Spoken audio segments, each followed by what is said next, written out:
बोले उसका परिणाम हम तो कर लेता आपसे रेट, इसलिए लेके आ गए 6 घंटा का अपडेट। क्या बात है सर, क्या बात है सर। अपडेट गाने का कतारी भी कानमा का तो सूरत वाले जो है ना पहले वाला स्क्रीनशॉट से तो मैं देख सकते हैं। इसको भी ये देखे हम काफी कंफ्यूज हो गए हैं, क्या किया रहा खिसारी भी गाने के साथ चल क्या रहा है। गाने का टटल भी इतना बहुत है, बात बताइएगा तो नहीं बोलता है कोई भाई, बात करता है तो बात बताइए, मतलब कोई राज के बात होता हो तो कोई बात होता है नहीं बताइए, बात बताइए।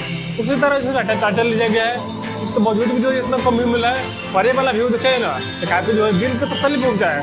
तो कहे भाई चलो भाई कोई बात नहीं, धीरे धीरे सही पर जो है ना अपना जो व्यू तरफदार बना रहा है। पर यहाँ पर जो है अब तक इसका इतना व्यू मिल चुका है, जो कि जो है अब तक जो है 6 घंटा का अपडेट है पूरा टोटल, यानी 12:30 का। आज 6 गाने लिया गया, 12:30 का स्क्रीन शॉट लिए तो जो है फाइनली जो है 6 घंटा का अपडेट है।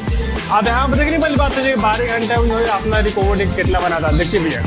ट्रेंडिंग सारा कह रहा है भाई किसी भी चैनल से है ना तो उसमें जो है सब करने वाला बात है ही नहीं। एमएलआई जो है पहले कम आ रहा था, 2 घंटे में जो है 60-70 हज़ार व्यू मिला था।